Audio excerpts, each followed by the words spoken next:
Assalamualaikum warahmatullahi wabarakatuh. Berjumpa lagi di channel Dunia 1001. Semoga kebaikan dan keberkahan selalu tercurahkan untuk kita semua. Amin amin ya rabbal alamin. Pada kesempatan kali ini saya akan mengisahkan tentang kisah Abu Nawas yang menjual kenikmatan yang ia dapatkan. Alkisah pada suatu hari memanglah sebuah kenikmatan terkadang tidak bisa ditukar dengan apapun seperti yang dialami oleh Abu Nawas dalam kisah ini. Bahkan ia tak mau menukar kenikmatan yang ia mudah dapatkan dengan berjuta-juta dinar. Berikut kisahnya. Suatu kali Abu Nawas dan Tuan Hamid pergi ke sebuah tempat wisata. Sesampainya di sana, Abu Nawas membaringkan tubuhnya di atas rerumputan yang hijau. Tempatnya begitu sejuk dan damai dengan pemandangan yang memanjakan mata. Abu Nawas, sepertinya kamu sangat menikmati tempat berbaringmu itu, tanya sang Tuan Hamid. Ah, jelas Tuan, asal Tuan tahu, dari tempatku ini aku bisa memandang luas keindahan alam yang begitu indah dan memanjakan mata, jawab Abu Nawas. Oh, bisa gantian kah? Aku juga ingin mencobanya, pinta Tuan Hamid. Waduh, maaf Tuan, aku nggak mau bertukar tempat, bahkan untuk ribuan dinar pun saya tidak mau, balas Abu Nawas. Ah, yang benar saja, gimana kalau 1 juta dinar, tanya Tuan Hamid. Ah, tidak mau Tuan Hamid, bahkan untuk 5 juta dinar pun aku nggak akan mau, jawab Abu Nawas. Mendengar itu Tuan Hamid menjadi heran dan penasaran. Semahal apa sih kenikmatan yang kau rasakan itu? Abu Nawas tanya Tuan Hamid. Ketahuilah Tuan, kenikmatan berbaring di sini tak bisa ternilai harganya, jawab Abu Nawas. Dari tadi Tuan selalu menanyakan harga tempat berbaringku ini.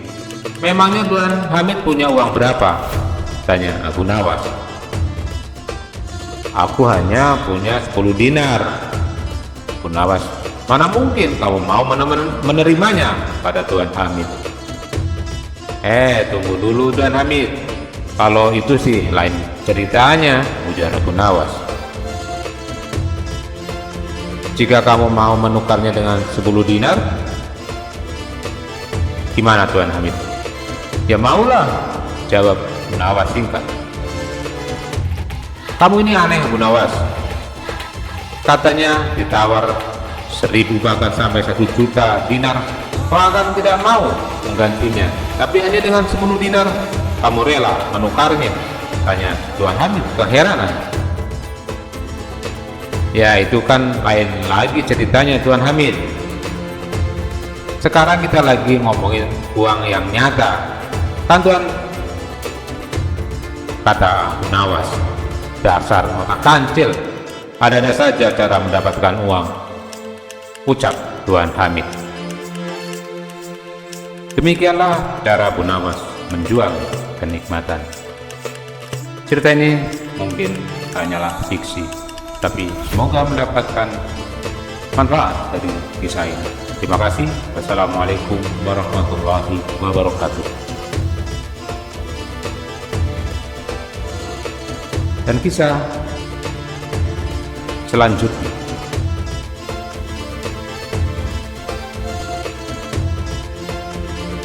Dikisahkan ada saudagar kaya yang suka semena-mena kepada orang kecil.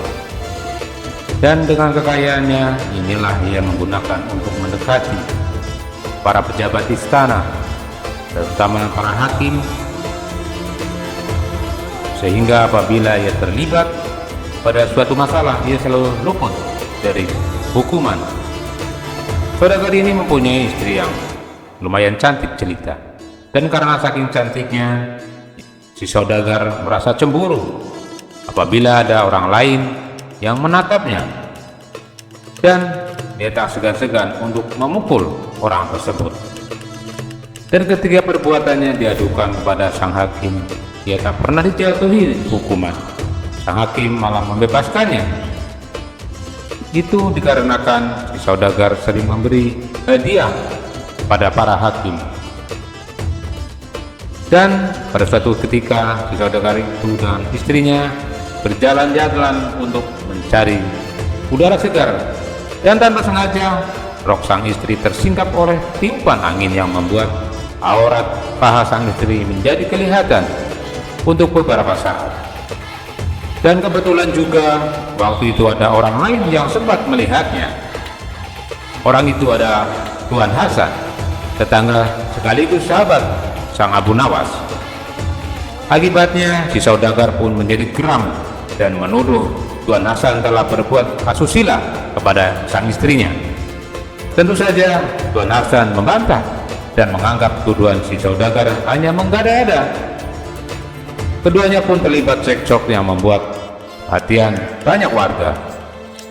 Ya udah, kita ke rumah Tuan Hakim saja, biar dia yang menentukan hukuman apa yang pantas untukmu, ancam si saudagar kaya itu. Sesampainya di rumah Tuan Hakim, si saudagar mengadukan permasalahannya. Tuan Hakim, saya ingin supaya orang ini dihukum seberat-beratnya, kata si saudagar itu. Tapi kali ini Tuan Hakim tak berani berpihak kepada si saudagar seperti yang sudah-sudah, karena orang yang dituduhkan si saudagar adalah Tuan Hasan, sahabat akrabnya sang Abu Nawas. Kalau sampai Hasan dihukum, tentu Abu Nawas tak akan tinggal diam. Apalagi posisi Hasan memang tak salah, dan itu justru akan membuat si hakim bisa dipecat dari jabatannya, karena Abu Nawas adalah orang kepercayaan Baginda Raja. Lebih baik masalah ini diselesaikan secara kekeluargaan saja, tutur Tuan Hakim. Si saudagar terkejut mendengarnya. Kenapa dia tidak membelaku? Batin si saudagar itu. Tapi Tuan Hakim, dia telah berbuat salah. Aku tidak mau damai dengan dia. Pokoknya dia harus dihukum, protes si saudagar itu. Baik, kalau kamu masih ingin kasusmu ini berlanjut, kita silakan saja kita datang ke istana dan adukan langsung kepada Baginda Raja, saran si Tuan Hakim.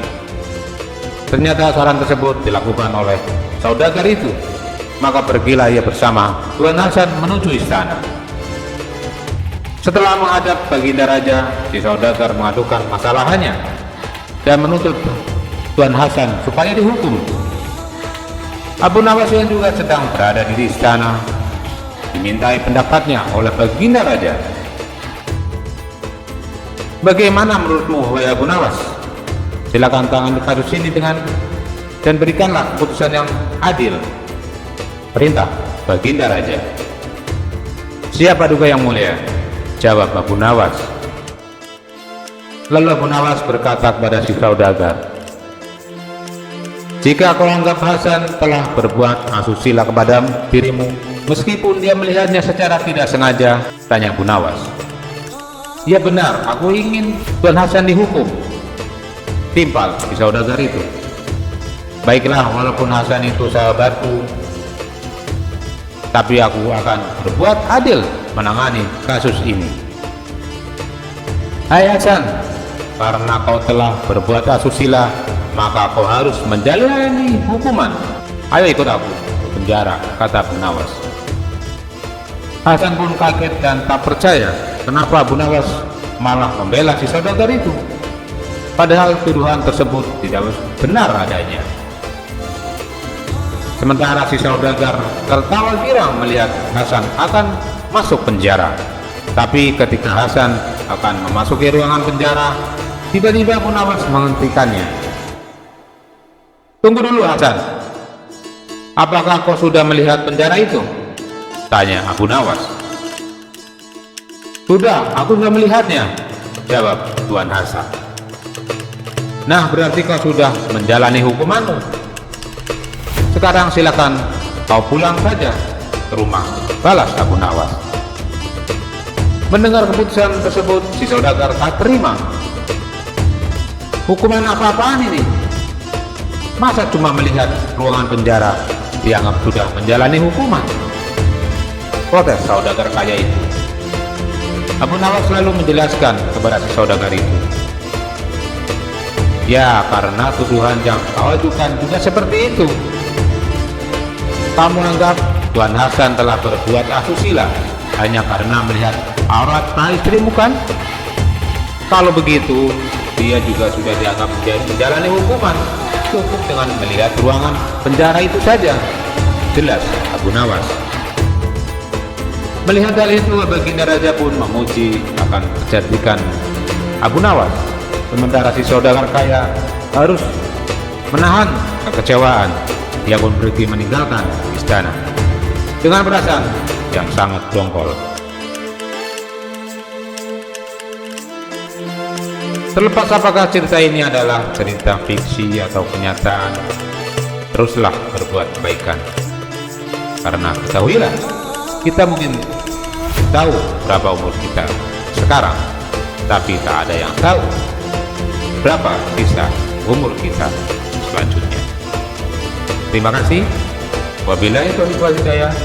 Assalamualaikum warahmatullahi wabarakatuh.